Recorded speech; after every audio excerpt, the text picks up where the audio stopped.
Maheshwaraha Guru Sakshat Parabrahma Tasmai Sri Gurave Namaha. Guru Brahma Guru Vishnu Guru Devo Maheshwaraha Guru Sakshat Brahma Tasmai Sri Gurave Namaha.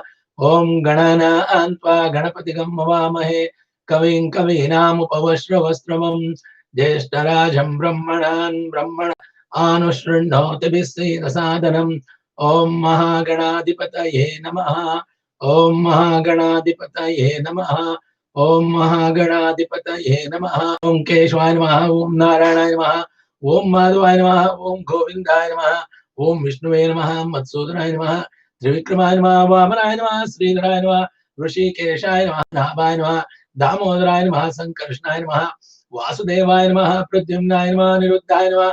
Purushottamaya Namaha. Dokshaya Namaha. Narasimhaya Namaha. Achyutaya Namaha. Janardhanaya Namaha. Upendraya Namaha. Hare Namaha. Sri Krishnaya Namaha. Hari Om. Hari Om. Dear friends, we reached the third chapter in 11th canto of Mahabhagavata Purana. In this third chapter, Vedavyasa Maharishi explains how to get rid of the Maya, how to get liberation from the illusionary energy coming around our life, and also Karma Yoga. What is Karma Yoga? Description of Karma Yoga and Brahma Yoga, all these things are described.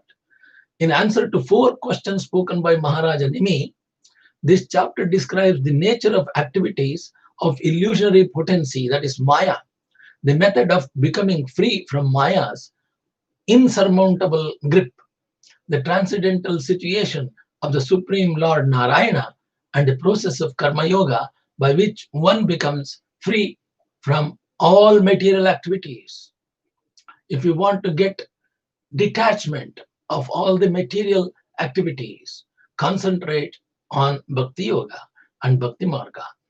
Concentrate on chanting Krishna's prayers. The Supreme Personality of Godhead, Krishna, the original cause of all causes, created 5 material elements.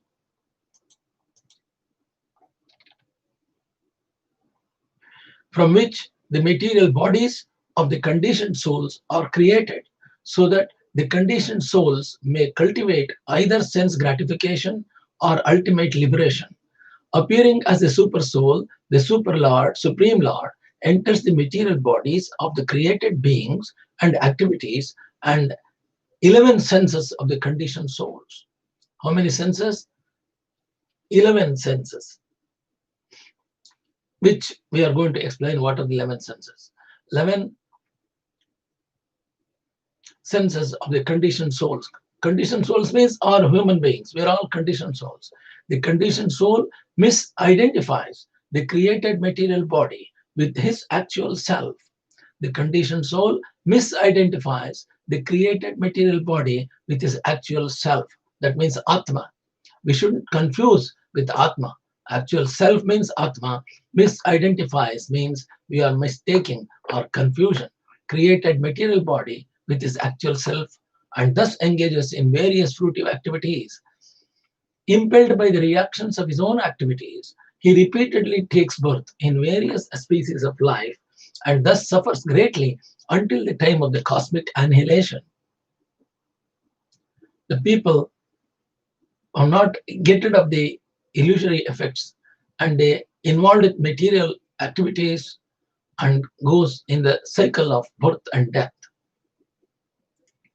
When the annihilation is imminent, the soul of the universal form withdraws the entire material creation within himself. All the soul will go back to Lord Narayana, and then he himself enters into the original cause of all causes.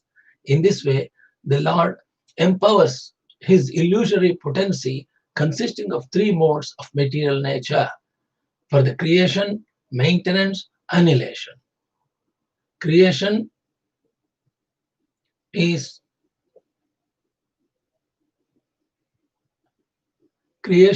something to start with. You create something.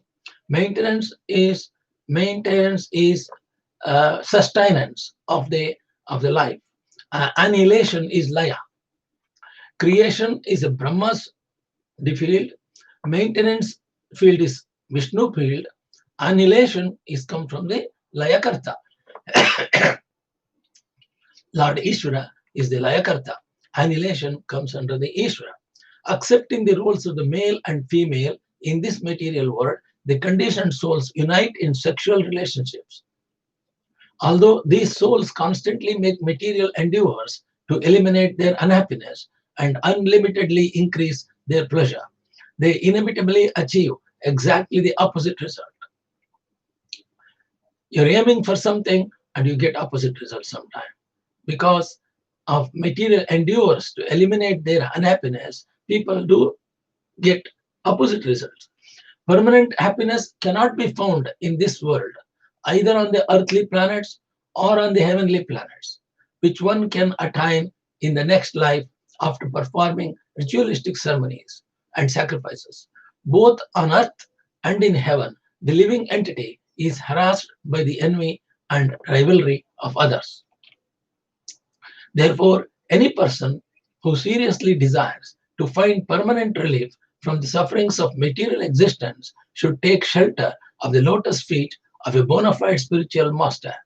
The qualification of the bona fide guru is that he has realized the conclusions of Vedic scriptures by deliberation and is able to convince others of these conclusions. The qualification of the bona fide guru is that he has realized the conclusions of the Vedic scriptures by deliberation and is able to convince others of these conclusions. Such great personalities who have taken shelter of the Supreme Godhead, leaving aside all material consideration, should be understood to be bona fide spiritual master. That means proper guru is necessary to direct the people. Accepting the bona fide spiritual master as one's life and soul, the submissive disciple should learn from him the process of pure devotional service, which satisfies the Supreme Lord. We have to get the direction of the spiritual master, and according to his directions, we have to follow, and we have to submissive disciple. You must become a submissive disciple, should learn from him the process of pure devotional service, which satisfies the Supreme Lord. By thus following the path of devotional service, disciple gradually develops all good qualities. Bad qualities will disappear. Once you increase the devotional service to Lord Krishna, the bad qualities will remove from your body and mind. The good qualities automatically increase in your body and your life. One should hear, glorify, and meditate upon the wonderful transcendental activities, appearance, qualities, and holy names of the Lord. Whatever one finds pleasing or enjoyable, he should immediately offer to the Supreme Lord. Even his wife, children, home, and very life, air should all be offered at the lotus feet of the Supreme Personality of Godhead. One should serve others and also accept instruction from others. Especially, one should serve and learn from those who are pure devotees of the Supreme Personality of Godhead. By chanting the glories of the Supreme Personality of Godhead Krishna in the association of so many other devotees, one becomes satisfied and happy and develops a loving friendship with the devotees. In this way, one becomes able to give up material sense gratification, which is the cause of all suffering. When a devotee attains the stage of pure love of Godhead, the hairs of his body stand on end. When a devotee attains this stage of a pure love of Godhead, the hairs of his body stand on the end, and he manifests various ecstatic symptoms. He personally meets the Supreme Lord and becomes full of transcendental bliss. By learning the science of devotional service and practically engaging in the devotional service of the Lord, the devotee comes to the stage of love of Godhead. When completely devoted to the Supreme Personality of Godhead, Narayana, the devotee easily crosses over the illusory energy Maya. When completely devoted to Supreme Personality of Godhead, Lord Krishna or Narayana or Vishnu, the devotee easily crosses over the illusory energy Maya, which is extremely difficult to cross. Without surrendering to Lord Narayana, it is not possible to cross over the illusory energy of Maya, which is extremely difficult to cross. The Supreme Personality of Godhead is the cause of all the creation, maintenance, and destruction of the universe. Yet he has no prior cause. Yet he has no prior cause. Situated within the temporary and constantly changing material world, the Supreme Lord remains eternal and unchanging. He cannot be understood by the unaided mind or senses, and he is transcendental to the manifestation of the material world, which takes place as a subtle cause and material effect visible in the appearance of gross material objects. Although he is originally one by expanding his illusory potency, although he is originally one by expanding his illusory potency, Maya, he appears in many different forms. He is always free from birth, growth, decay, and death, and he is the super soul, the all pervading witness who perceives the mentalities of all living entities. He is the supreme Brahman and is known as Narayana or Vishnu. When one seriously engages in devotional service to the lotus feet of Lord Narayana, the impure desires lodged within one's heart as a result of one's previous work within the three modes of material nature are destroyed. So we need to seriously engage in the devotional service of the Lord Narayana, to the lotus feet of Lord Narayana. The impure desires of lodged within our body and mind and heart as a result of one's previous work, previous contamination within the three modes of material nature, that is Rajasika, Tamasika, and the Sattvika. All material nature, bad things are destroyed. When the heart is thus purified, one can directly perceive both the Supreme Lord and oneself as transcendental entities. When once the mind and heart is purified, then only one can directly perceive both the Supreme Lord and oneself as transcendental entities. Through authorized study of the transcendental Vedic literature, one can properly understand the meaning of the prescribed duties, non-performance of such duties, and forbidden activities. Through authorized study of the transcendental Vedic literature, one can properly understand the meaning of prescribed duties, non-performance of such duties, and forbidden activities can be differentiated. This difficult subject matter can never be understood by mundane speculation. The Vedic injunctions indirectly lead one to the path of ultimate liberation by first prescribing fruitive religious activities. Just as a father promises his child candy so that the child will take his medicine. If an ignorant person who has not conquered the material senses does not perform the Vedic injunctions, he will certainly engage in sinful and irreligious activities. Thus, his reward will be repeated birth and death. If an ignorant person who has not conquered the material senses does not perform the Vedic injunctions, he will certainly engage in sinful and irreligious activities. Thus, his reward will be repeated birth and death because of his not able to make a progress in Bhakti Yoga, Bhakti Marga. On the other hand, if one executes the regulated activities prescribed in the Veda Shastra without attachment and offers the result of such work to the Supreme Lord, one attains perfect freedom from the bondage of material work. The material fruitive results offered in the revealed scriptures are not the actual goal of the Vedic knowledge. The material fruitive results offered in the revealed scriptures are not the actual goal of Vedic knowledge, but are meant for stimulating the interest of the performer. Regulations found in the Vedic literature, such as the Tantras, he will quickly become free from the bondage of false ego. When devotee obtains the mercy of his spiritual master who reveals to him the injunctions of Vedic scriptures, he worshipped the Supreme Personality of Godhead. When a devotee obtains the mercy of his spiritual master who reveals to him the injunctions of Vedic scriptures, he worships the Supreme Personality of Godhead in the particular personal form he finds most attractive. In this way, the devotee quickly becomes liberated from all material bondage. When a devotee obtains the mercy of a spiritual master, so we need to obtain Guru's Kripa, Guru Kripa, who reveals him the injunctions of the Vedic scriptures.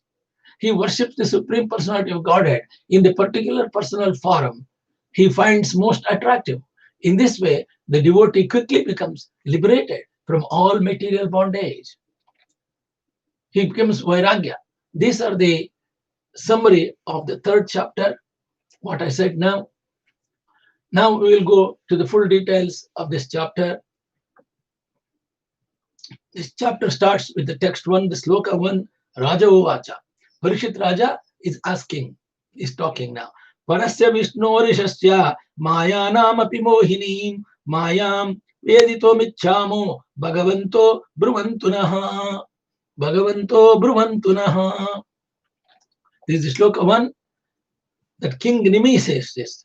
King Nimi says, now we wish to learn about the illusory potency of the Supreme Personality Godhead, Sri Vishnu, which bewilders even great mystics. King Nimi says, we wish to learn about the illusory potency of the Supreme Personality Godhead, Sri Vishnu, which bewilders even great mystics. My lords, please speak to us about this subject. So Nimi is asking,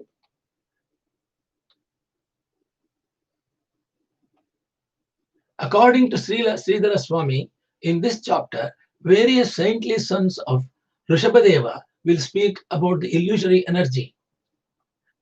Sons of Rishabhadeva are telling how to get rid of the illusory energy Maya, the means of crossing beyond it, the characteristics of the Supreme Personality of Godhead, and prescribed duties for human beings. What is our duty as a human being? The 48th verse of the previous chapter stated, Vishnar Mayam Idam Pashyan. A devotee of Krishna should see the entire universe to be the illusory potency of the Lord. Therefore, King Nimi is now pursuing this subject matter by requesting more detailed information from the saintly Yogendras. Nimi Raja meet 9 Yogendras. According to Srila Bhakti Siddhanta Saraswati Thakur, the gods, other gods, headed by Lord Brahma, and the human beings of the earth are all driven by their particular desires of material sense gratification. Thus, they direct their sense toward research for material knowledge. The subtle celestial senses of the other gods and gross sense of the human beings are all busy in ascertaining the measurements of material sense objects. To understand fully the actual nature of Maya, the illusory potency which causes the conditioned souls to become averse to Krishna consciousness and surrender to bewildering material manifestations, King Nimi is inquiring from another of the 9 Yogendras, Sri Antariksha. Nimi is inquiring from another of the 9 Yogendras, Sri Antariksha. The text 2. Nanu trupye japan Nanu trupte jasunvistushchujo harikatamritam samsarata padistopo martyastata vapeshajam. Although I am drinking the nectar of your statements about the glories of the Supreme Personality of Godhead, my thirst is not satiated. My thirst is still there. Such nectarian descriptions of the Lord and his devotees are actual medicine for conditioned souls like me, who are tormented by the threefold miseries of material existence. Threefold miseries means tapatraya. There are 3 types of tapa. That is tapatraya. According to Sridhara Swami, one may argue that since the symptoms of pure devotee of the Lord have already been elaborately described, one can perfect his life by advancing to platform mentioned in the previous verse, and there is no need for further questions. But Harikatamritam, topics about the Lord Hari and Vishnu and Narayana and his devotees are so pleasing and beautiful that one cannot give up hearing them, even after spiritual liberation. Chaitanya Mahaprabhu in this connection has quoted the following verse. Those who are self-satisfied and unattracted by external material desires are also attracted by the loving service of Lord Krishna, whose qualities are transcendent and whose activities are wonderful. Hari, the personality of Godhead, is called Krishna because he has such transcendently attractive features. Material medicine is not desirable once a disease has been cured. But on the absolute platform, the means and the end are not different. So chanting and hearing the glories of Lord Krishna are both the means and the end of the transcendental bliss. King Nimi said to the sages, "You are all great saintly persons, absorbed in the love of Godhead. Therefore, although you will speak about Maya or illusion, the conclusion will undoubtedly be Krishna consciousness. Please don't think that you have already explained everything to me. The intoxicating nectar of your instructions has left me more eager than ever to hear about the Supreme Person of Godhead." King Nimi was also a great devotee of Lord Narayana. Otherwise, there would have been no question of his personally conversing with such exalted living entities as the 9 Yogendras. But as a humble Vaishnava, he considered himself an ordinary conditioned soul covered by material designations.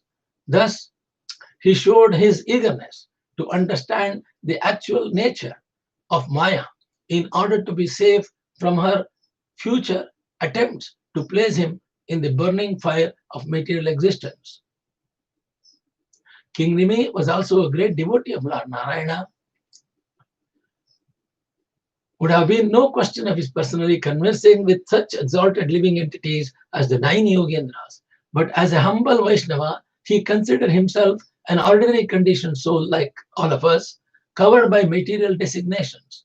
Thus, he showed his eagerness to understand the actual nature of Maya in order to be safe from her future attempts to place him in the burning fire of material existence. Text number 3. Antariksha uvacha evirbhutani bhutatma mahabhute mahabhuja sasarchorchyavachanyadyaha swamatra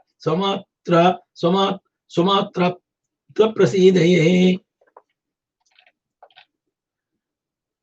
Sri Antariksha said, "O mighty armed King Nimi, by activating the material elements, the primeval soul of all creation has sent forth all living beings in higher and lower species so that these conditioned souls can cultivate either sense gratification or ultimate liberation according to their desire."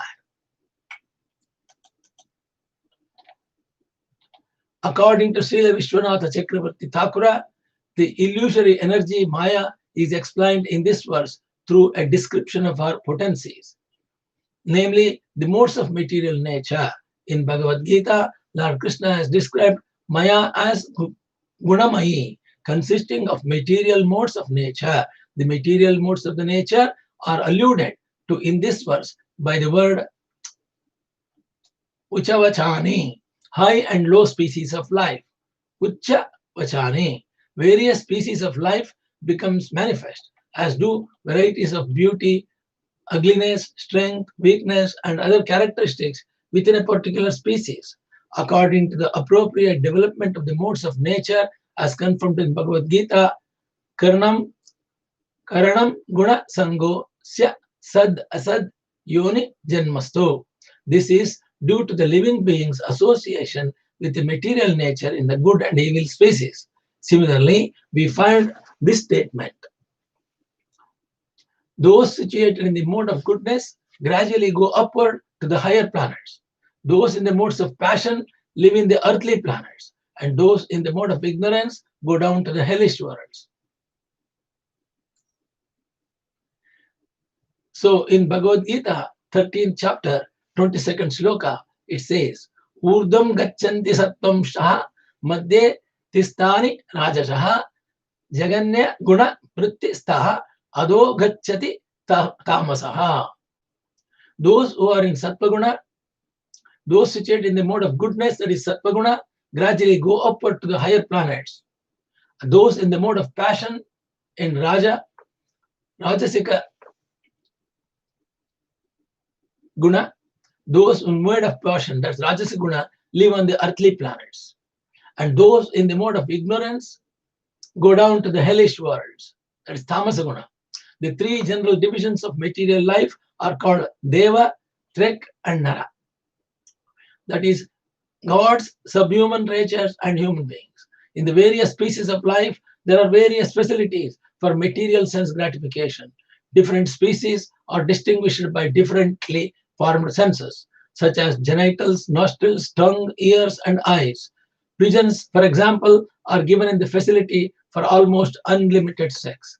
Pigeons, for example, are given the facility for almost unlimited sex. Bears have an ample opportunity for sleeping. Tigers and lions exhibit the propensities for fighting and meat eating. Horses are distinguished by their legs for swift running. Vultures and eagles have keen eyesight, and so on. The human being is distinguished by his large brain, which is meant for understanding the God. The brain, God has given the brain to understand God. The phrase Swamantrama, Swamantratma, the phrase Swamantratma Prasiddhyaye is very significant in this verse. The word Swa indicates possession. All living beings belong to the Supreme Lord. Mama Vayamso Jiva Loke Jiva Bhutaha Sanatanaha. Therefore, according to this verse, they have two options. Matra Prasiddhaye and Atma Prasiddhaye. Matra refers to the material senses. Prasiddhaye refers to the effective accomplishment. Therefore, Matra Prasiddhaye means efficiently engaging in sense gratification. So what your ambition is, you just fulfill your own ambitions by following Matra Prasiddhaye means. On the other hand, Atma Prasiddhaye refers to Krishna consciousness. There are two categories, Atma, the Jivatma, or ordinary living entity who is dependent, and the Paramatma, the supreme living entity, who is independent. Atma or Jivatma is an ordinary living entity like all of us, who is dependent, and the Paramatma, the supreme living entity, who is independent. Some living entities desires to understand both categories of Atma. And in this verse, the word Atma Prasiddhaye indicates that the material world is created to give those living entities the opportunity to achieve such an understanding and thus return to the kingdom of God, where life is eternal and full of bliss and knowledge. Atma Prasiddhaye means we are nearer to Krishna.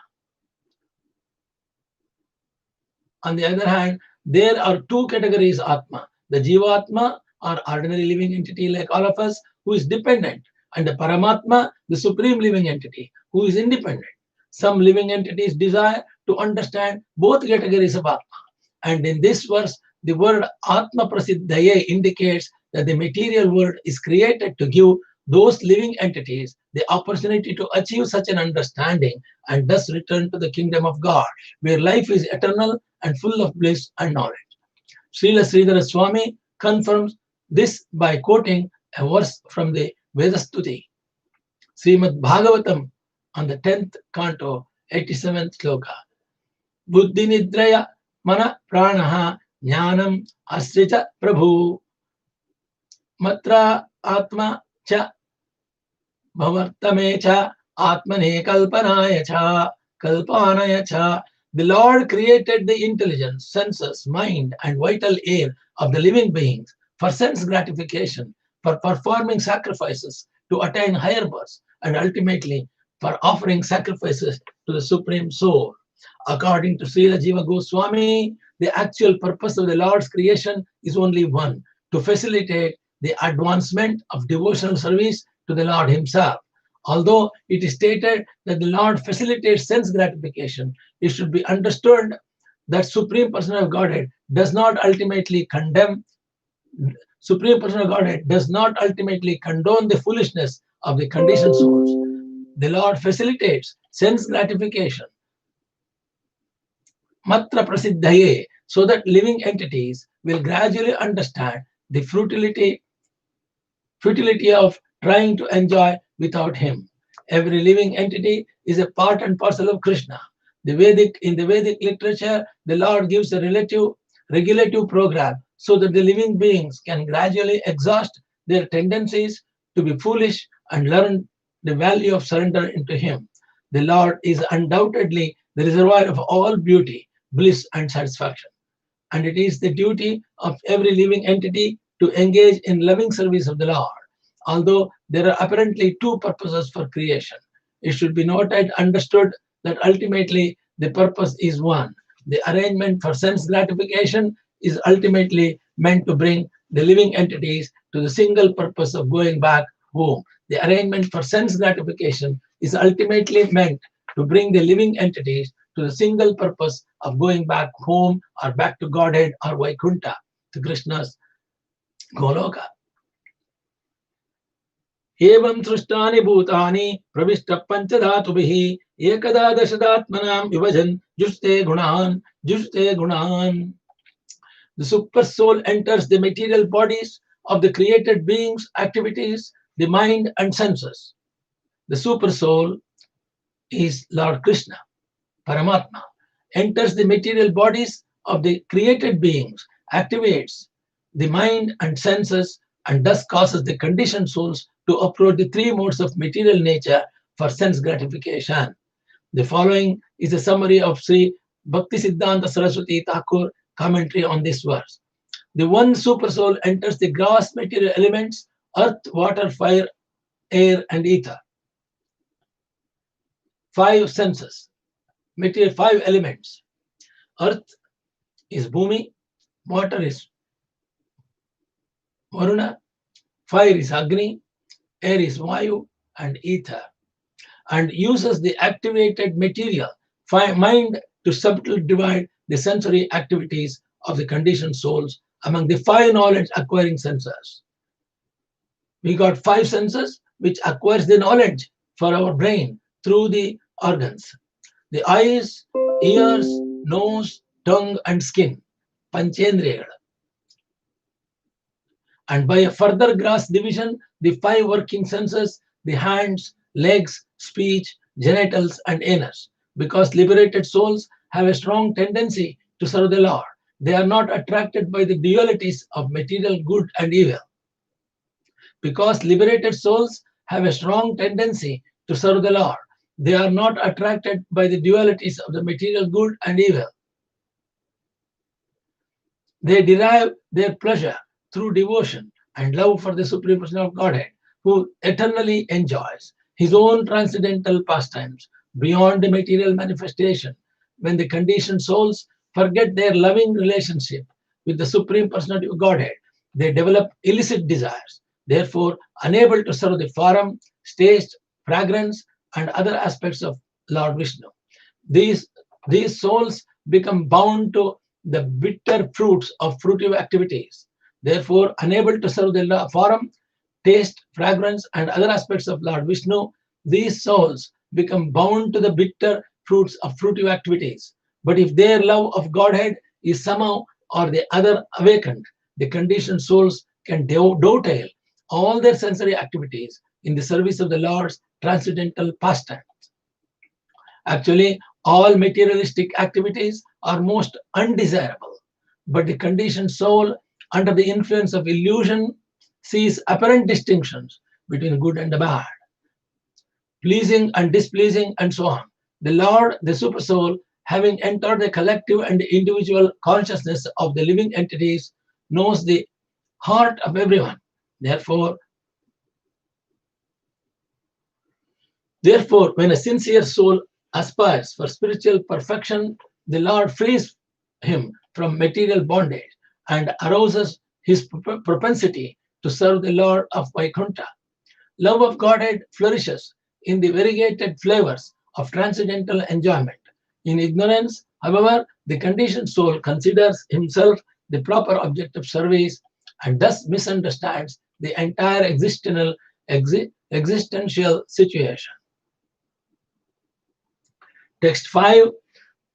Gunair gunan sabunjan atma pradyotate prabhu manyamana idam srishtamatmana mihasajjate. The individual living being, the master of the material body, uses his material senses. Individual living being, the master of the material body, uses his material sense, which have been activated by the super soul to try to enjoy sense objects. Composed of the 3 modes of nature, that is, 3 modes of nature is Sattvika, Rajasika, and Tamasika. Thus, he misidentifies the created material body with the unborn eternal self and becomes entangled in the illusory energy of the Lord.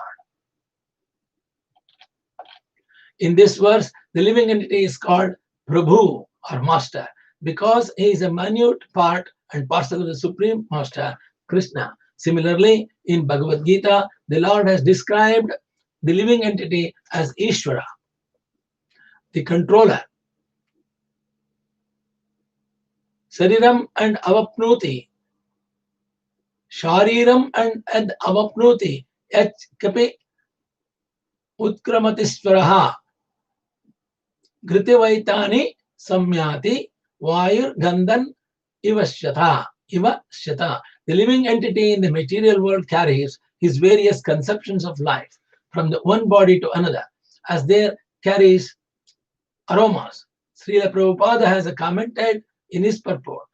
Here the living entity is described as Ishvara, the controller of his own body. If he likes, he can change his body to a higher grade, and if he likes, he can move to a lower class. Minute independence is there.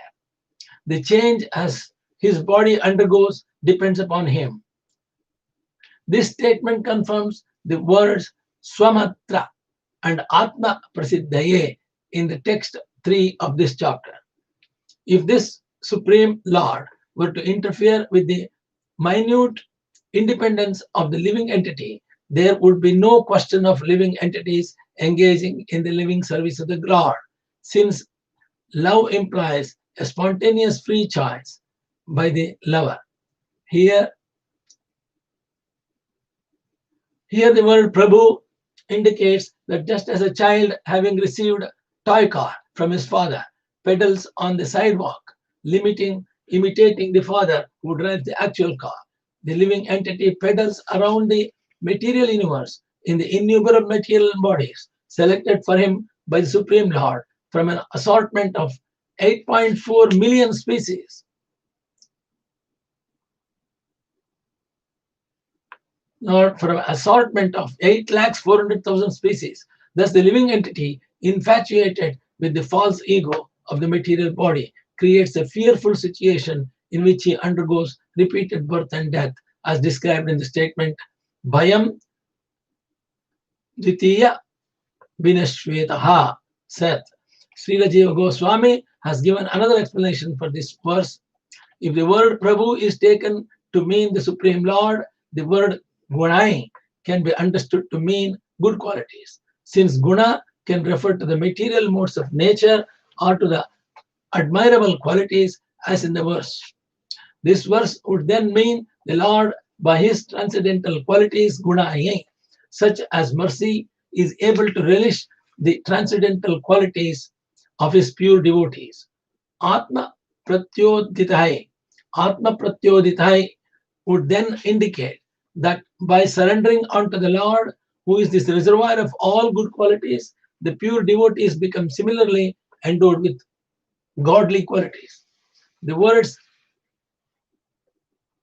Manyamana idam sristam atmana would indicate that the Lord accepts the body of his pure devotee to be on the same spiritual level as he himself, as indicated in the verse Acharyam mama vidnaivan navamantreya navamanyeta karchit. The Lord is attracted by the loving devotional service of his pure devotees and thus becomes entangled in the network of their loving relation with him. For example, after the battle of Kurukshetra, the Krishna was leaving for his own city, Dwarka. The loving appeal of Maharaja Yudhishthira forced the Lord to remain in Hastinapura for several more weeks. Similarly, when the elderly gopis of Vrindavana clapped their hands, Krishna would dance like a puppet, keeping time to their rhythm. In relation to this subject matter, Srila Jiva Goswami has quoted verse from Srimad Bhagavatam. The pure devotee is always within the core of my heart, and I am always in the heart of the pure devotee. My devotees do not know anything but me, and I do not know anyone but them. According to Srila Vishwanatha Chakravarti Thakura, the word Prabhu may also understood as follows. The word pra indicates prakarshena or excessively, and Bhu indicates bhavati or taking birth. This Prabhu indicates the prakarshena deva Triyag Adisu bhavati saha are repeatedly taking birth among the demigods, anants, animals, and human beings and other forms of life, confirming the statement of Sri Jiva Goswami concerning the Lord's attachment to the spiritualized body of a pure devotee.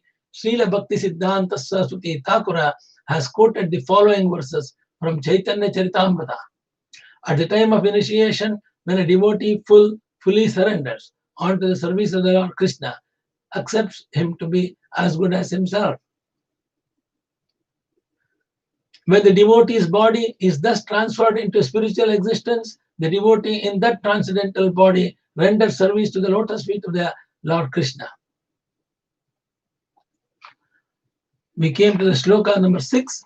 Karmani karmabhi kurvans nimittani dehabrito tat karma palam grahanan mratiha suketaram.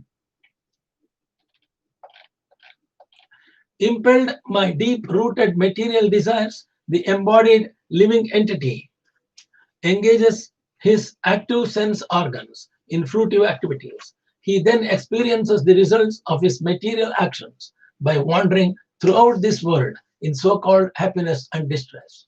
The argument may be given that if living entity were subject to the results of his previous activities, there would be no scope for free will.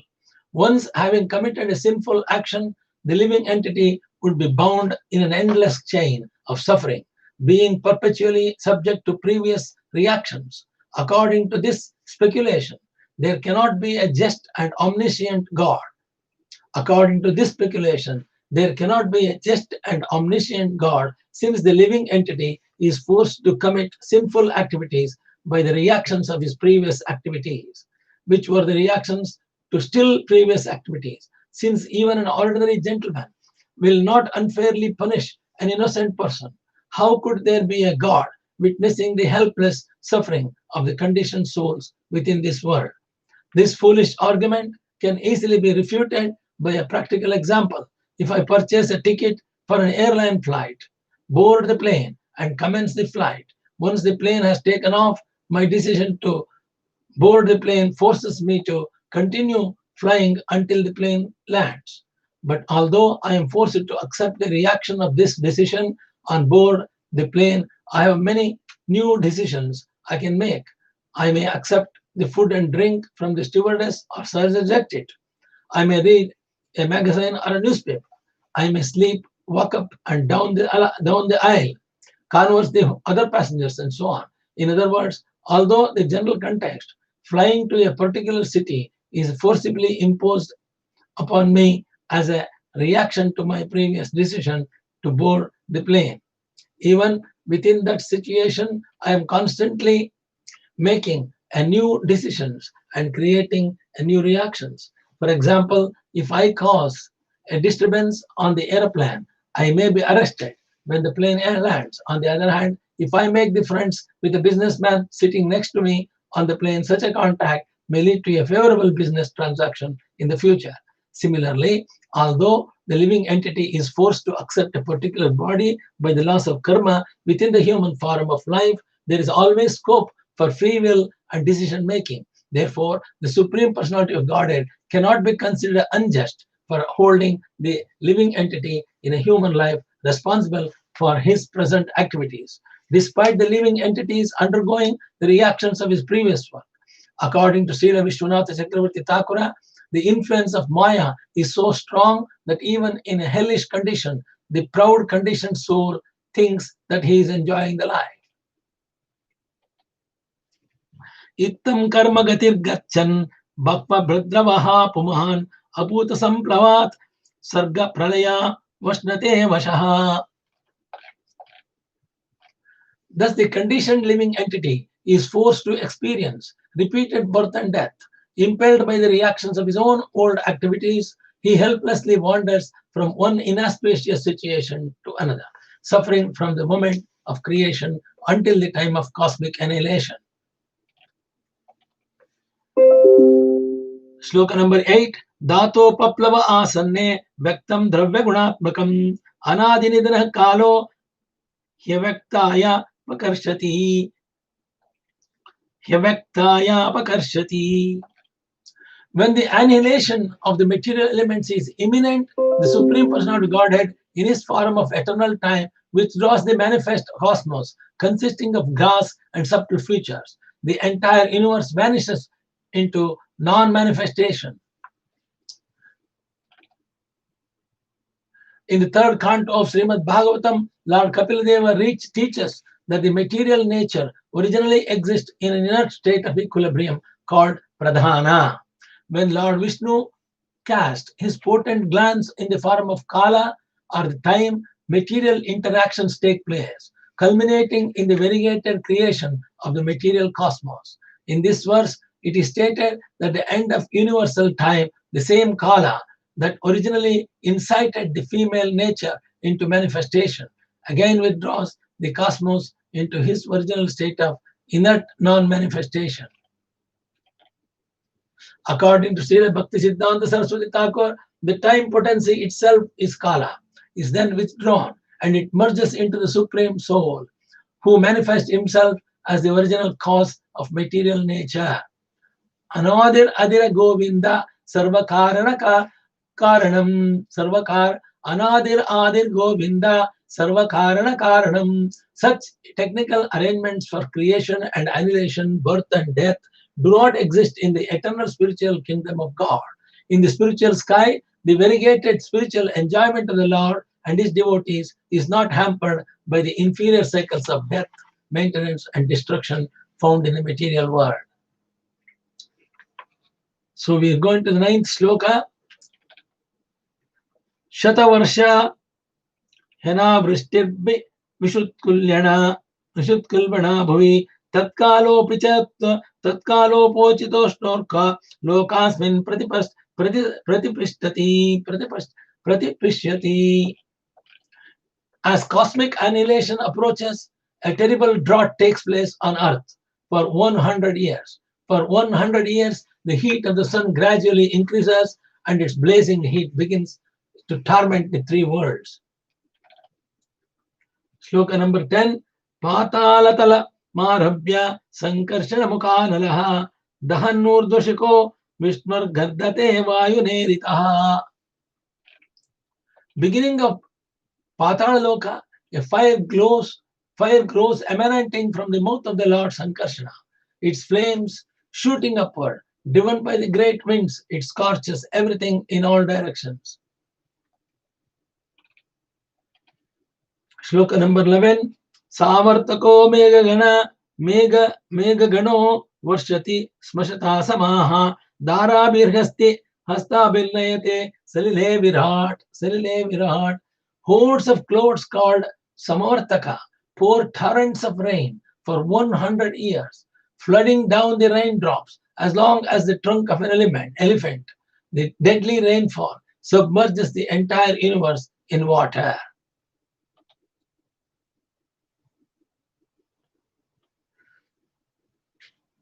Shloka number 12.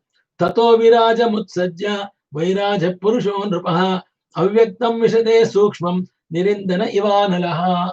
Nirindana ivanalaha.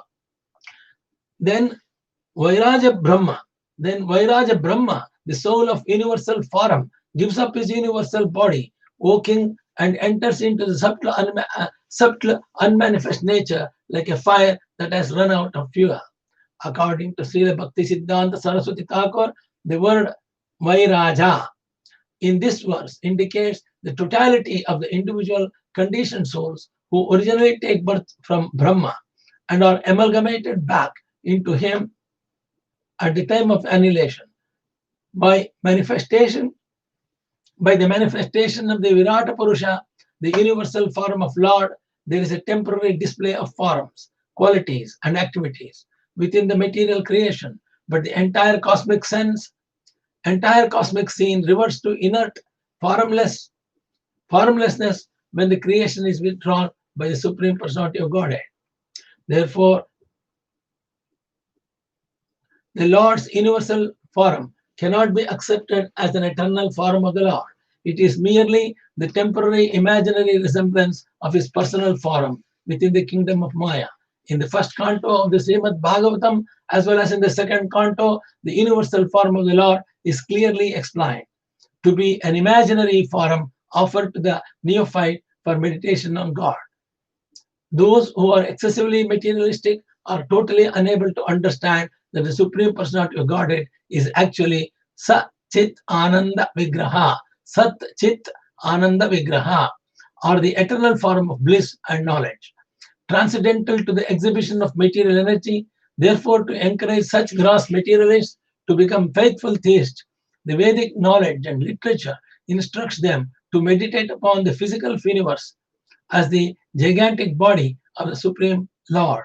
This pantheistic conception does not reflect the ultimate reality of the Supreme Lord, but is technique, but is a technique to bring the mind gradually towards the God. Srila Sridhara Goswami has quoted the following verse as evidence that Lord Brahma is supposed to go back to Godhead at the time of annihilation. At the time of final annihilation, all self-realized souls enter with Brahma into the supreme abode. Since Brahma is sometimes considered the best devotee of the Supreme Lord, unmanifest state of the material nature called avyakta. In this connection, Srila Sridhara Swami points out that there is a class of non-devotees who can attain the planet of Brahma by performing Ashwamedha yajnas and other sacrifices. And in the certain cases of Brahma himself may not be a devotee of the Supreme Personality of Godhead. So that the words avyaktam vishate sukshmam can be understood to indicate that such a non-devotee Brahma cannot enter the spiritual sky despite having achieved the ultimate universal status of material expertise. But when Brahma is devotee of Supreme Personality of Godhead, the word avyaktam can be taken to indicate the spiritual sky. Since the spiritual sky is not manifest to the conditioned souls, it may also be considered avyakta. If even Lord Brahma cannot enter the kingdom of God without surrendering into the Supreme Personality of Godhead, then what to speak of other so-called pious and expert non-devotees? In this regard, Srila Vishwanath Chakravarti Thakura has pointed out that there are three categories within the status of Brahma, namely those of karmi, jnani, and a devotee. A Brahma who is the most exalted karmi of the universe will have to come back to the material world.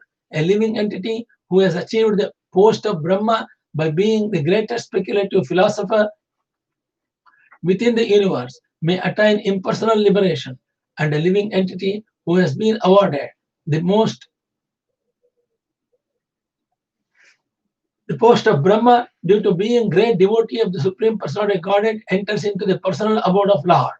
In the Srimad Bhagavatam, at another case is described. Brahma, who is a devotee of the Lord, but who has the tendency to think himself independent of or equal to the Lord, may achieve Mahavishnu's abode at the time of annihilation. But when creation begins, again he has to return and again take the post of a Brahma. The word used in this case is Veda Drishtya, which refers to the tendency to think oneself independently powerful. The various destinations possible for each an exalted living entity, as a Lord Brahma definitely prove.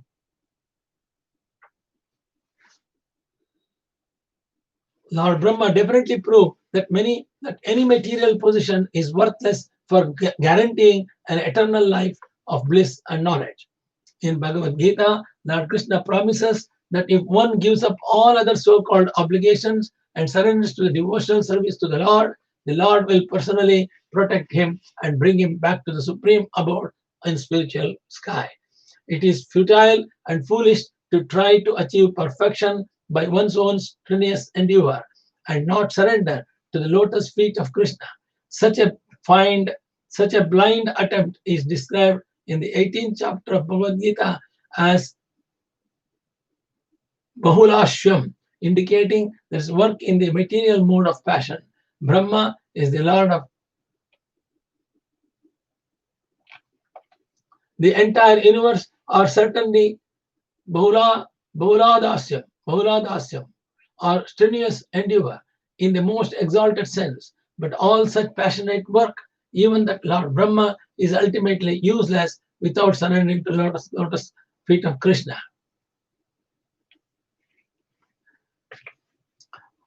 Vayuna Vratagandabo Salalitvaya Kalpate Salim Tadratarasam Jyotishtvaya Kalpate Jyotishtvayupakalpate. Deprived of its quality of aroma by the wind, the element earth is transferred into the water, and water deprived of its taste by the same wind is merged into the fire. Deprived of its quality of aroma by the wind,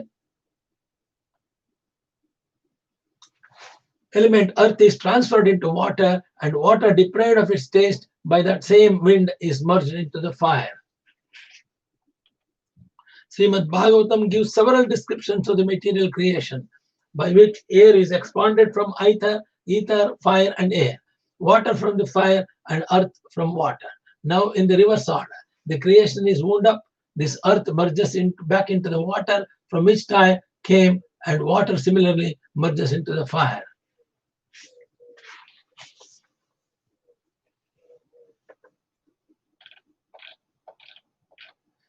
Fire, deprived of its form by darkness, dissolves into the element air.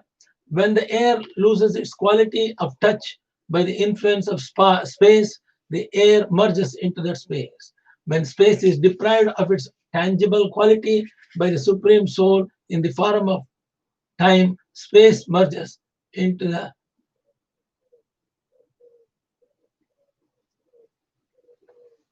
When the space is deprived of its tangible quality by the Supreme Soul in the form of time, space merges into the false ego in the mode of ignorance.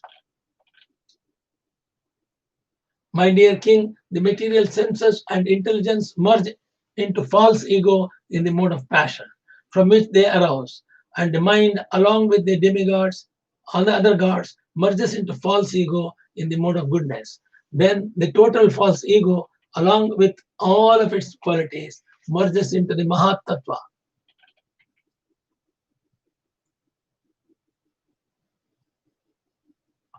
I have now described the Maya, the illusory energy of the Supreme Personality of Godhead. This illusory potency, consisting of three modes of material nature, is empowered by the Lord for the creation, maintenance, and annihilation of material universe. Now, what more do you wish to tell? King Nimi had expressed to the Navayogindras his fear of the illusory potency of the Lord, and had requested a detailed explanation of Maya so that he could avoid becoming victim at her hands. Now, Srila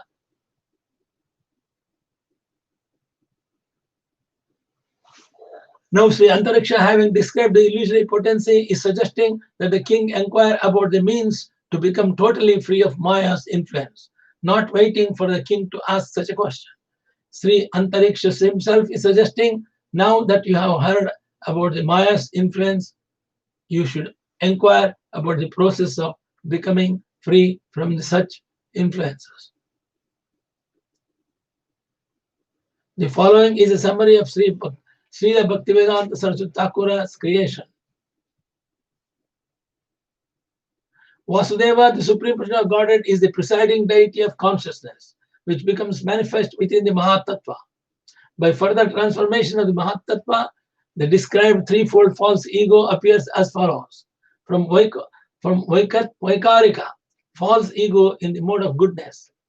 Vaikarika mode of goodness appears the 11th sense of mind, whose presiding deity is Aniruddha.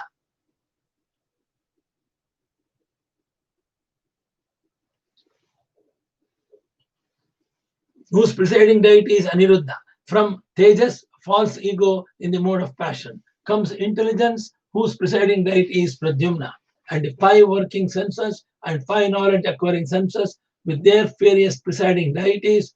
From false ego in the modes of ignorance,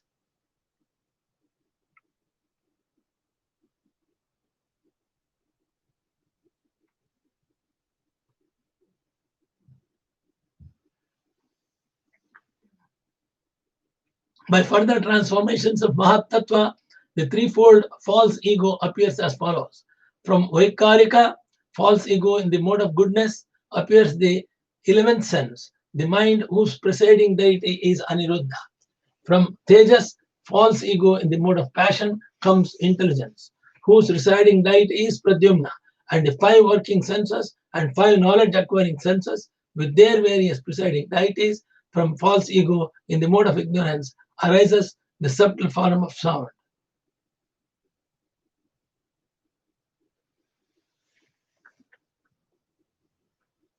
From Tejas, false ego in the mode of passion comes intelligence, whose presiding deity is Pradyumna, and the five working senses and five knowledge acquiring senses with their various presiding deities.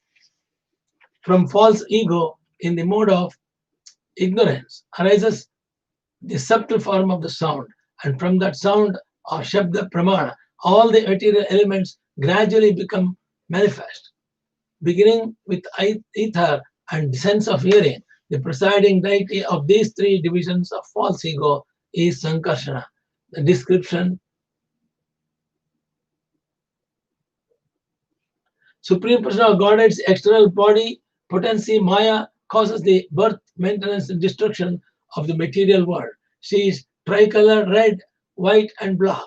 In her red feature, the material nature is created in which it endures, and in the black it is annihilated. Mahat Tattva arises from his Maya and from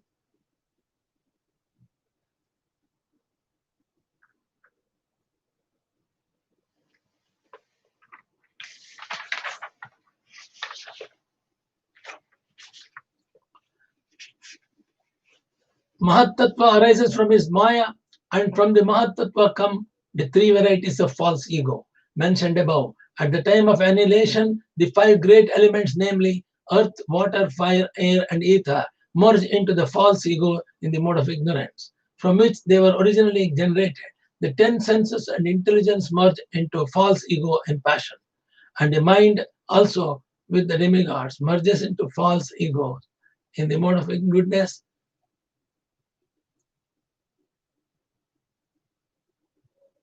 As described, at the time of annihilation, the five great elements, namely earth, water, fire, air, ether, merge into the false ego in the mode of ignorance, from which they were originally generated. The 10 senses and intelligence merge into false ego in the passion, and the mind, along with the gods, other gods, merges into false ego in the mode of goodness, which then merges into Mahat Tattva.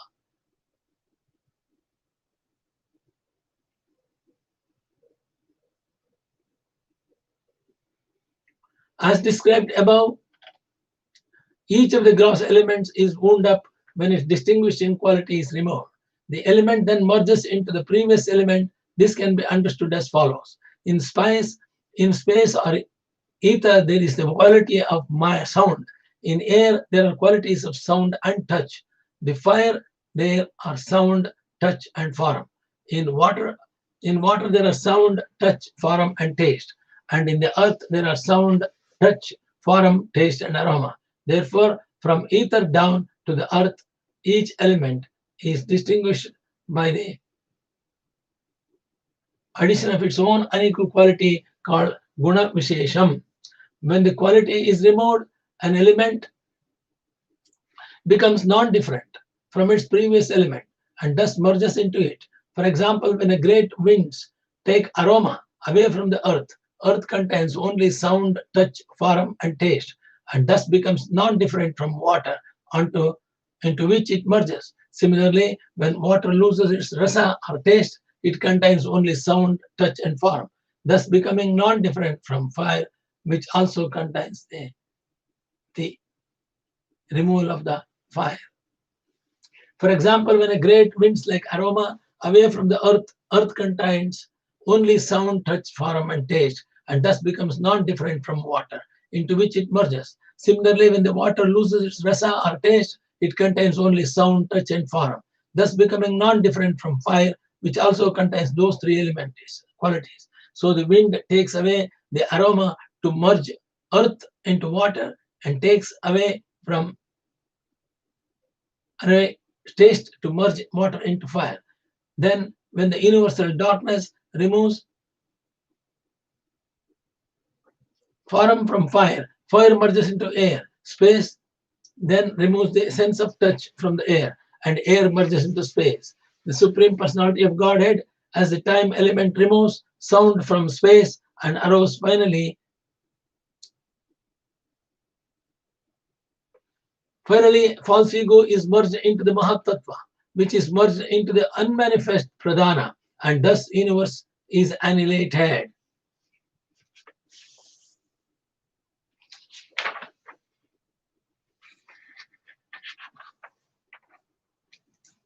Rajovacha yataitameshwarim mayam dustarama kritatmibihi tarantyenja astula diyo marsha idamachyutam.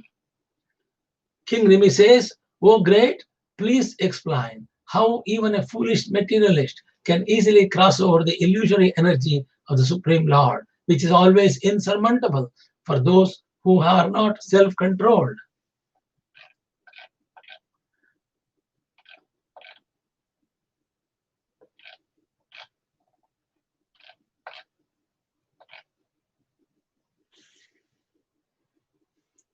Prabuddha uvacha karmanyarabhanam dukkhahatye sukhayacha patte tvakama viparyasam miti nicharinam runam.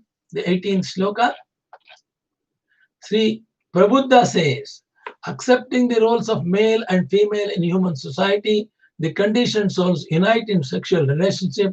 Thus, they constantly make a material endeavors to eliminate their unhappiness and unlimited increase their pleasure. But one should see that they inevitably achieve exactly the opposite result. In other words, their happiness inevitably vanishes, and as they grow older, their material discomfort increases.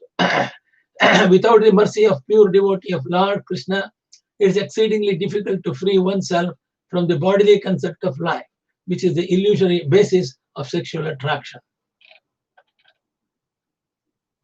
Shloka number 19. Nityartidena mittena durlebhainatma mudhyana gruhapatyapta pashubhi ka priti saditaischalahi. Wealth is perpetual source of distress. It is most difficult to acquire, and it is virtual death for the soul. What satisfaction does one actually gain from his wealth? Similarly, how can one gain ultimate or permanent happiness from one's so-called home, children, relative, and domestic animals, which are all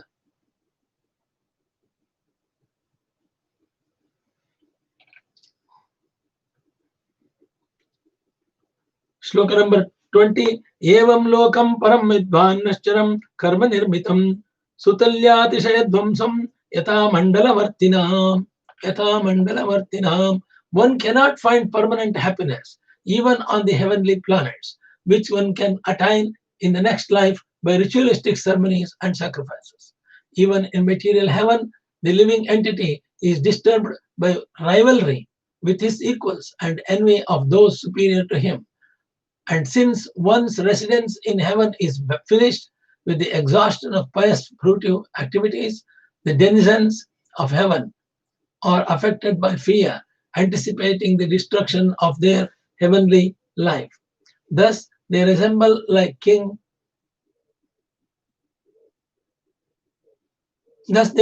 kings who, though enviously admired by ordinary citizens, are constantly harassed by enemy kings, and who therefore never attain actual happiness.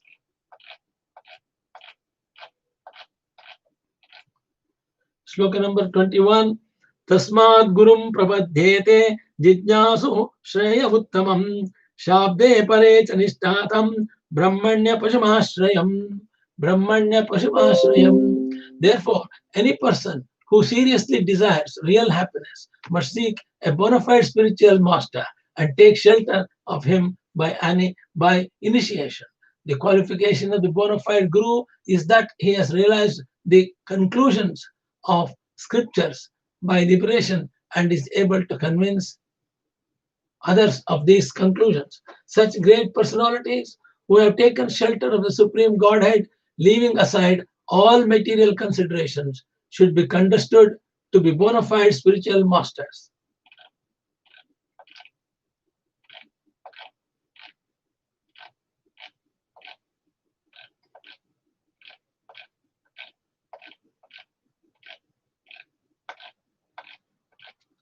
Shloka number 22. Tatra Bhagavatan Dharman Shikshe Gurvatmadhaivataha Amayamanurta Yaste Shrutatma Atmado Harihi.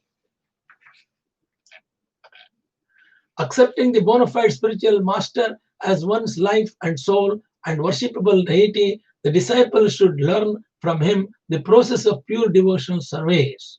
The Supreme Personality of Godhead, Hari, the soul of all souls, is inclined to give himself to his pure devotees. Therefore, the disciple should learn from the spiritual master to serve the Lord without the duplicity and in such a faithful and favorable way that the Supreme Lord, being satisfied, will offer himself to the faithful disciple.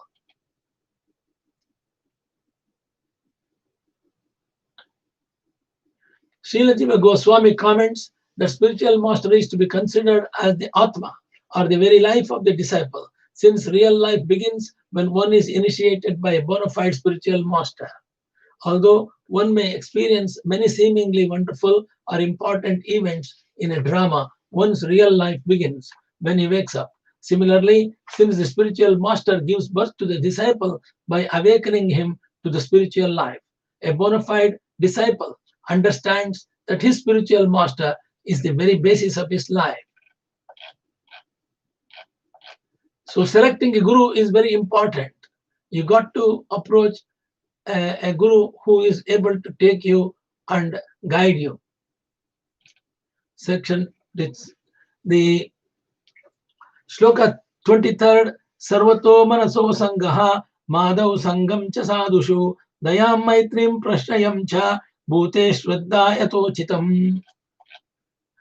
A sincere disciple should learn to dissociate the mind from everything material and positively cultivate association with his spiritual master and other saintly devotees. He should be merciful to those in an inferior position to him, cultivate friendship with those on an equal level, and meekly serve those in a higher spiritual education. Thus, he should learn to deal properly with all living beings. He should learn to deal properly with all living beings.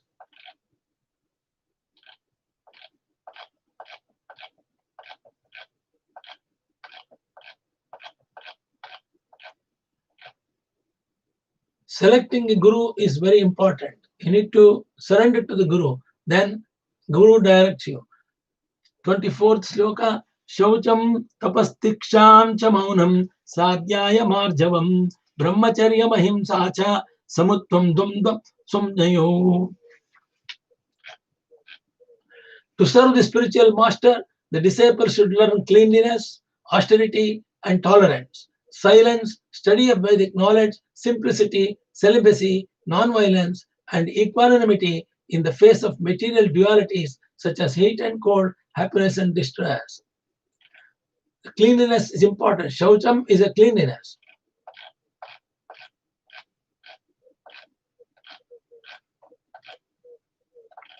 Shloka number 25. Sarvatratmaishwaran miksham kaivalya munike tatham vivikta chera vasanam santosham yena kenachit. One should practice meditation by constantly seeing oneself to be an eternal cognizant spirit, soul, and seeing the Lord to be the absolute control of everything. To increase one's meditation, one should live in a secluded place and give up false attachment to one's home and household paraphernalia. Giving up the decorations of the temporary material nature, nor one should dress himself with scraps of both cloth found in rejected places, or with the dark bark of trees. In this way, one should learn to be satisfied in many in this way, one should learn to be satisfied in material situation. Shloka number 26. Shraddha Bhagavate Shastre Ninda Manyatra Chapihi Manovakyamardhandam Cha Satyam Shamadhamamapi. One should have firm faith that he will achieve all success in life by following those scriptures that describe the glories of Supreme Personality of Godhead, Bhagavan. At that same time, one should avoid blaspheming other scriptures. One should rigidly control his mind, speech, and bodily activities, always speak the truth, and bring the mind and senses under full control. The definition of Shraddha or faith is given as follows in Chaitanya Charitamrita. By rendering transcendental loving service to Krishna, one automatically performs all subsidiary activities. This confident, firm faith favorably to the discharge of devotion service is called Shraddha. Thus, a devotee should be confident in that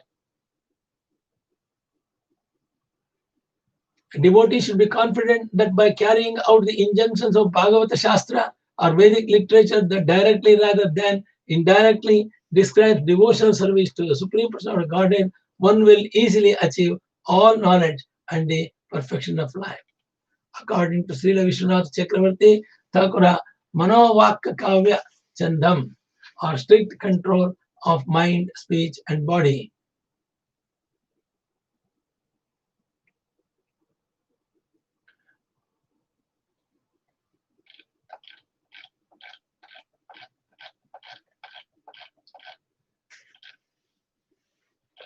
The explanation given by Prabhupada is elaborate explanation.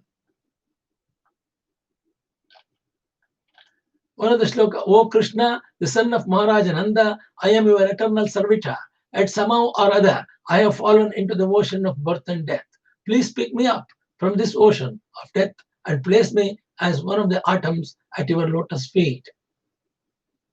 Shikshashtaka, 5th shloka. Thus, a devotee should understand that his eternal residence is fixed in the dust of the lotus feet of the Supreme Personality of Godhead. A Vaishnava should reject the gross sense gratification of living in the forest in the mode of goodness, in the city in the mode of passion, or in the gambling house in ignorance. A pure devotee may travel all over the world distributing Krishna consciousness, but he should never consider any material place to be his actual residence. One who has become the nature of this understanding may take the Tridanda Sannyasa, order of life under direct shelter of the Lord. Impersonalist cannot understand how the devotee of the Lord, although fixed in the deity of seeing himself as eternal different from the Lord, sees all existence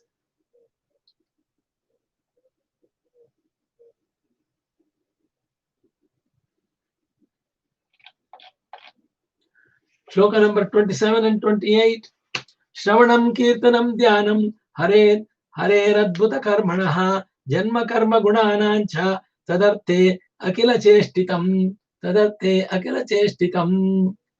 Ishtam Dattam Tapovajaptam Ruttam Etyatmanam Priyam Daran Sutan Grihan Pranan Sutparasye Nivedanam. One should hear, glorify, and meditate upon the wonderful transcendental activities of the Lord Krishna. One should specifically become absorbed in the appearance, activities, qualities, and holy names of the Supreme Personality of Godhead. Thus inspired, one should perform all of one's daily activities as an offering to the Lord. One should perform sacrifice, charity, and penance exclusively for the Lord's satisfaction. Similarly, one should chant only those mantras which glorify the Supreme Personality of Godhead, and all one's religious activities should be performed as an offering to the Lord. Whatever one finds pleasing or enjoyable, he should immediately offer to the Supreme Lord. And even his wife, children, home, and very welfare, he should offer at the lotus feet of Supreme Personal Godhead.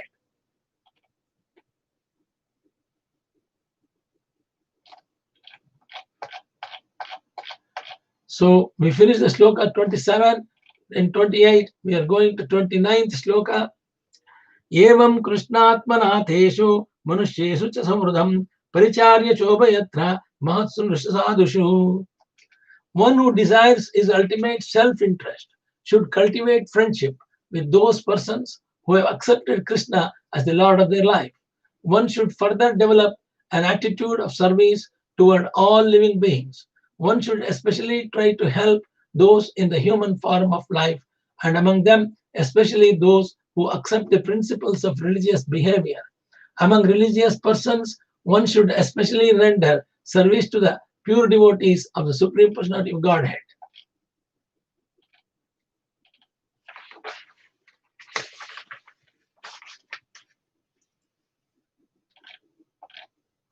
One should learn how to associate with the devotees of the Lord by gathering with them to chant the glories of the Lord. This process is most purifying. As devotees thus develop their loving friendship, they feel mutual happiness and satisfaction.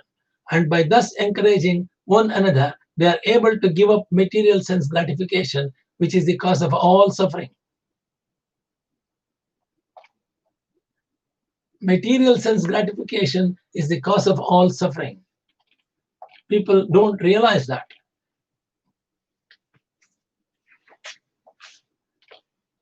The devotees of the Lord constantly discuss the glories of the personality of Godhead among themselves.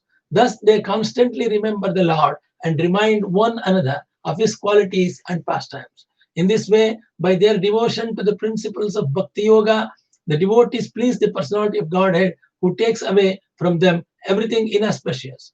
Being purified of all impediments, the devotees awaken to pure love of Godhead, and thus even within this world, their spiritualized bodies exhibit symptoms of transcendental ecstasy, such as standing of the bodily hairs on end.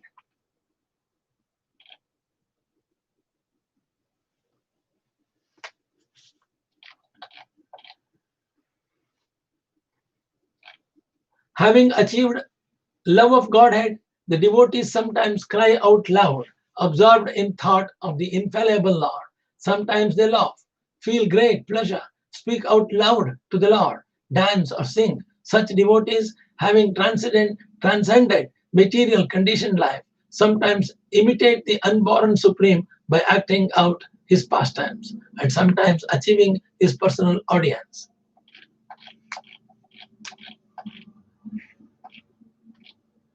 The learning the science of devotional service and practically engaging in the devotional service of the Lord, the devotee comes to the stage of love of Godhead.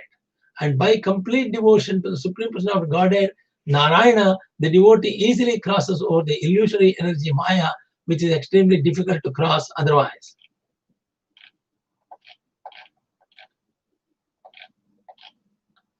King Rimi says, please explain to me the transcendental situation of the Supreme Lord, Narayana, who is himself the absolute truth and the super soul of everyone. You can explain this to me because you're almost expert in transcendental knowledge. Sri Pippalayana said, the Supreme Personality of Godhead is the cause of the creation, maintenance, and destruction of this universe. Yet he has no prior cause. He pervades the various states of wakefulness, dreaming, and unconscious deep sleep, and also exists beyond them. By entering the body of every living being as the super soul, he enlivens the body, senses, life, airs, and mental activities. And thus all the subtle and gross organs of the body began their functions. My dear King, know the personality of Godhead to be the Supreme.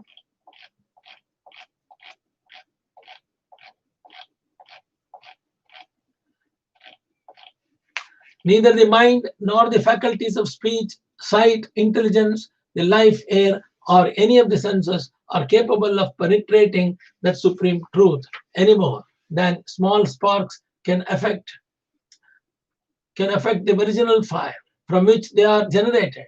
Not even the authoritative language of the Vedas can perfectly describe the supreme truth, since the Vedas themselves disclaim the possibility that the truth can be expressed by words, but through indirect reference, the Vedic sound does serve as evidence of the supreme truth, since without the existence of that supreme truth, the various restrictions found in the Vedas would have no ultimate purpose.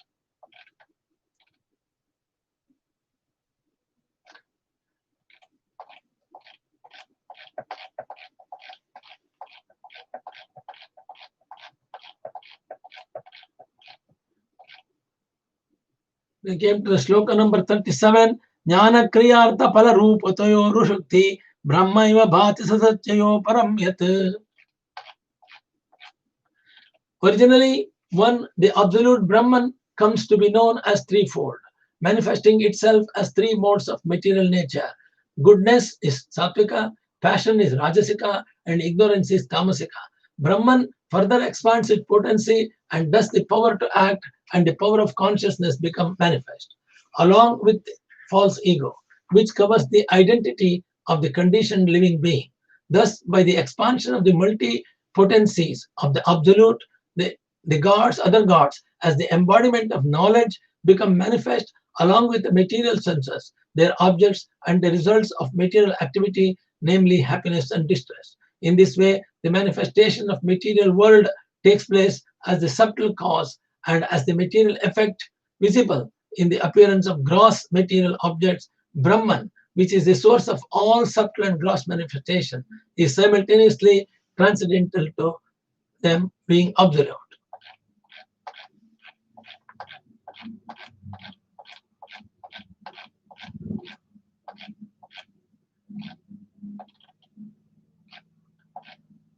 Brahman, the eternal soul, was never born and will never die, nor does it grow or decay. That spiritual soul is actually the knower of the youth, middle age, and death of the material body. Thus, the soul can be understood to be pure consciousness, existing everywhere, at all times, and never being destroyed, just as the life air within the body, although one becomes manifest as many in contact with various material senses.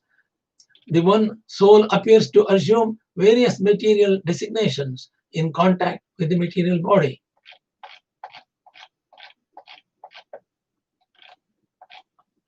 The spirit soul is born in many different species of life within the material world. Some species are born from eggs, others from embryos, others from the seeds of plants and trees, and others from perspiration. But in all species of life, the prana, or vital air, remains unchanging and follows the spirit soul from one body to another. Similarly, the spirit soul is eternally the same despite its material conditioned life. We have practical experience of this. When we are absorbed in deep sleep without dreaming, the material senses become inactive, and even the mind and false ego are merged into a dormant condition. But although the senses, mind, and false ego are inactive, one remembers upon waking that he, the soul, is peacefully sleeping. When living entity is awake, the material senses, and mind are constantly active. Similarly, when one is sleeping, the false ego recollects one's waking experience, and thus one experiences dreams or fragments of dreams while sleeping. But in the state of prasupti, or deep sleep, both the mind and the senses become inactive, and the false ego does not recall previous experiences or desires. So, but in the state of prasupti, in a deep sleep, subtle mind and false ego are called linga sharira, or the subtle material body. Linga sharira is experienced in the form of temporary material designations such as I am a rich man, I am a strong man, I am a black, I am white, I am American, I am Chinese. The sum total of one's illusory conceptions of itself is called ahankara, ahankara tattva.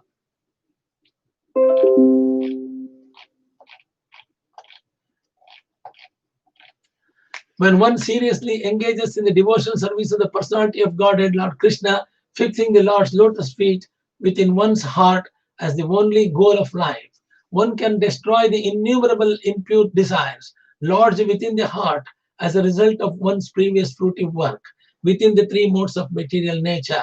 When the heart is thus purified, one can directly perceive both the Supreme Lord and oneself as transcendental entities. Thus, one becomes perfect in spiritual understanding through direct experience, just as one can directly experience the sunshine through normal healthy vision.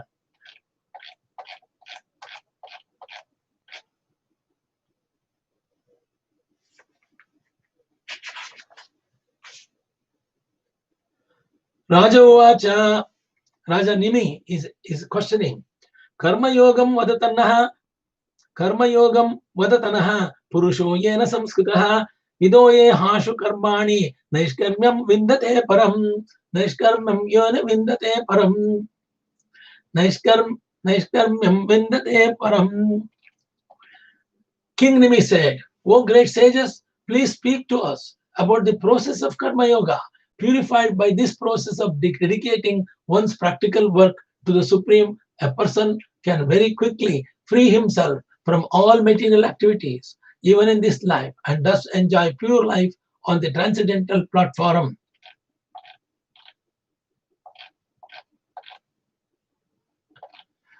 Once in the past, in the presence of my father Maharaja Ikshvaku, I placed a similar question before four great sages who were sons of Lord Brahma, Sanat Kumaras.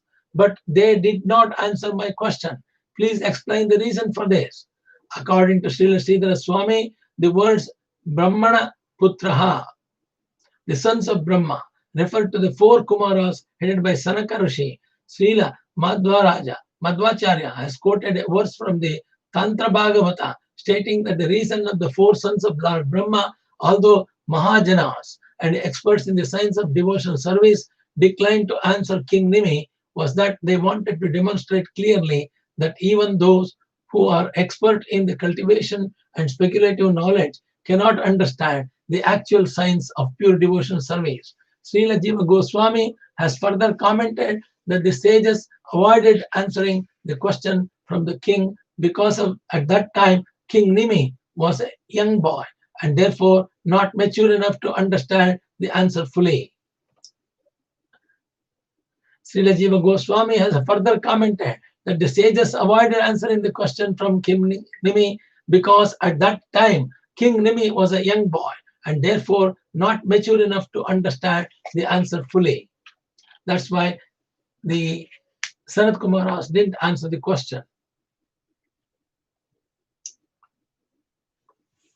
Abhirotra Uvacha Karma Karma Vigarmeti Vedavado Nalaukikaha Vedasya Cheshcharatmatvat Tatra Mukyanti Surayaha. Sri Avirotra replied, prescribed duties, non-performance of such duties, and forbidden activities are topics one can properly understand through authorized study of the Vedic literature.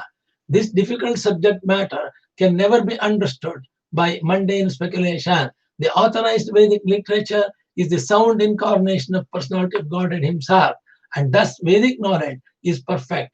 Even the greatest learned scholars are bewildered in their attempts to understand the science of action if they neglect the authority of Vedic knowledge.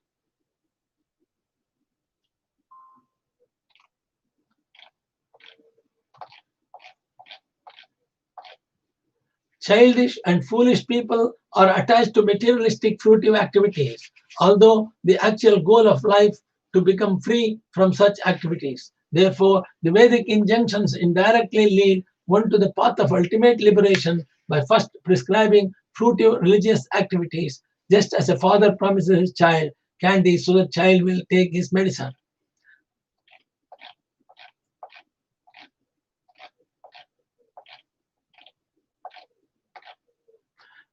If an ignorant person who has not conquered the material senses does not adhere to the Vedic injunctions, certainly he will engage in sinful and irreligious activities. Thus, his reward will be repeated birth and death.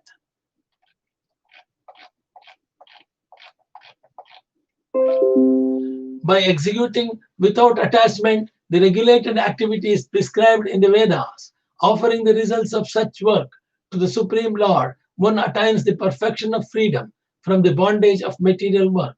The material fruitive results offered in the revealed scriptures are not the actual goal of Vedic knowledge, but are meant for stimulating the interest of the performer. Human life is an opportunity offered by the laws of nature to the conditioned soul so that he may understand his eternal relationship with the Supreme Person of Godhead. Unfortunately, even in the human form, most living entities remain addicted to improving the standard of animal activities, namely eating, sleeping, defending, and mating. Almost no one is interested in the actual success of life Krishna consciousness. Those persons who are materially engrossed, being blind to the knowledge of ultimate truth, have many subject matters for hearing in the human society.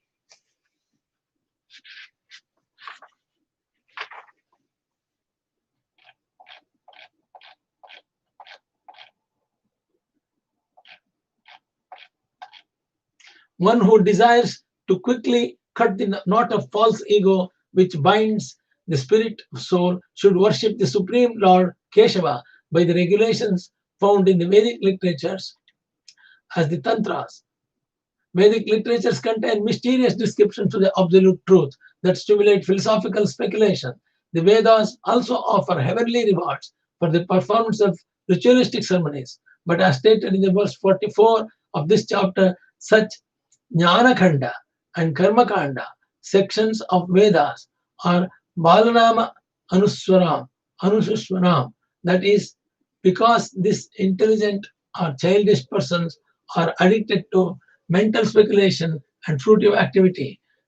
These sections of the Vedas are meant to attract such persons to take shelter of the Vedic injunctions for gradual promotion to the perfect stage of Krishna consciousness.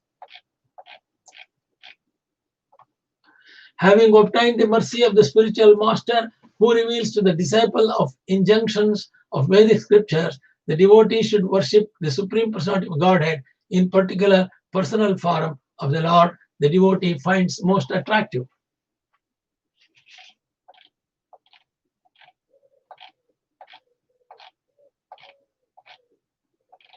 After cleansing oneself, purifying the body by pranayama, bhuta chuddhi, and other processes for making the body with sacred tilaka for protection, and one should sit in the front of the deity and worship the Supreme Personality of Godhead. After cleaning oneself, after having a bath including the head, purify the body by pranayama, bhuta chuddhi, and other processes, and making the body with sacred tilak for protection, for one should sit in front of the deity and worship the Supreme Personality of Godhead. Pranayama is the authorized Vedic process for controlling the air within the body. Similarly, Bhuta Shuddhi is a process for purifying the body. The word Shuchi means that one should internally and externally clean. Shuchi means that one should perform activities only for the presence of pleasure of the Supreme Personality of Godhead. If somehow or the other one can remember the Supreme Lord constantly by chanting and hearing His holy name, one will come to the pure stage of life as described in this Vedic mantras.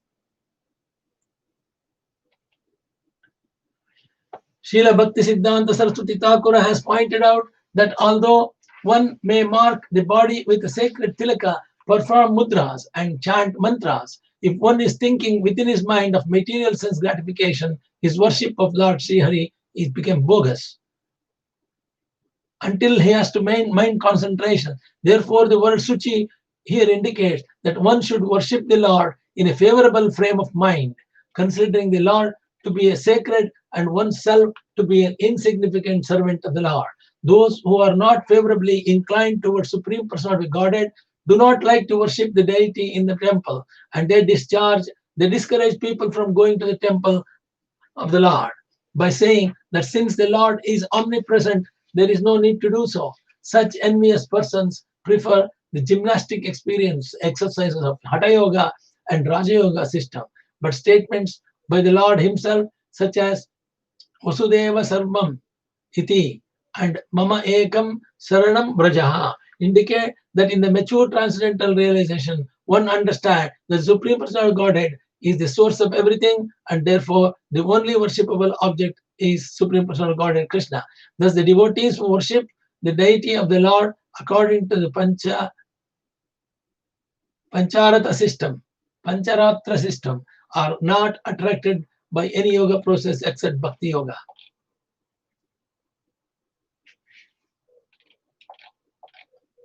The devotee should gather whatever ingredients are worshipping the deity are available, make ready the offerings, the ground, his mind and the deity, sprinkle his sitting place with water for purification, and prepare the bathing water and other paraphernalia. The devotee should then place the deity in his proper place, both physically and with his own mind, concentrate his attention, and mark the deity's heart and other parts of the body with tilaka. Then he should offer worship with appropriate mantra.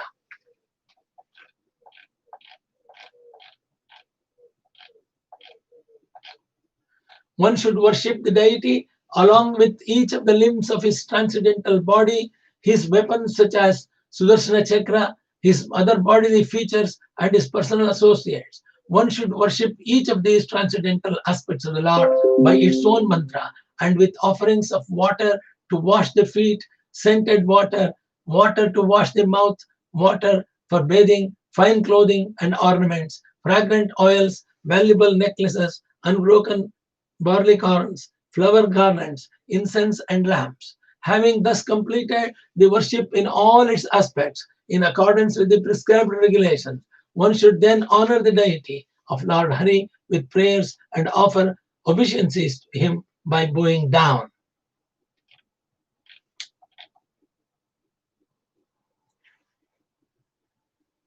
Atmanam tanmayam dhyayan murtim sampujayadhyare sheshamadaya shirasi swadam nadvasa sattatam swadam nadvasa satkritam. The worshipper should become fully absorbed in meditating upon himself as an eternal servant of the Lord, and should thus perfectly worship the deity, remembering that the deity is also situated within his heart. Then he should take the remnants of the deity's paraphernalia, such as flower garlands, upon his head and respectfully put the deity back in his own place, thus concluding the worship.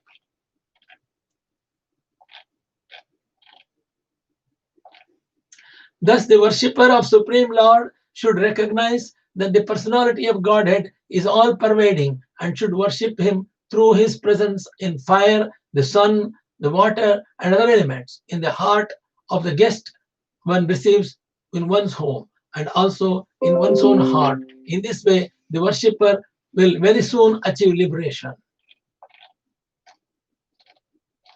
This is very important. Thus, all the devotees are worshippers of Lord Krishna. Thus, the worshipper of the Supreme Lord should recognize that the personality of Godhead, that's Lord Krishna, is all-pervading and should worship him through his presence in fire also, in the sun also, water also, and other elements in the heart of the guest one receives in one's home and also in one's own heart. In this way, the worshipper will very soon achieve liberation. So this is the method of liberation, what they explained in this chapter. Overcome the Maya and methodical worship of Lord Krishna is described by this chapter. Namostu Anantaya Sahasramurtaye Sahasrapadakshirubha Sahasranamne Purushashute Sahasrakoti Yugadarane Namaha Sahasrakoti Yugadarane Namaha Akashat Paritam Metagat Sagaram Sarvadeva Namaskaraha Srikesham Prigatyo Namaha Sarva Vedeshat Punyam Sarva Tirteshu Yatpalam Tatpalam Pramapti Vasanad Vasudevasya Vasante Jagatrayam Sarva Bhuta Nivasosi Vasudevaste Kai Navacha Manasendriyarva Buddhyatmanava Prakrite Sabhavat Karomi Adyat Sagaram Parasmai Narayanaayeti samarpayami, Narayanaayeti samarpayami, Narayanaayeti samarpayami. The chapter is very difficult to understand. People have to read again and again to understand the significance of this chapter.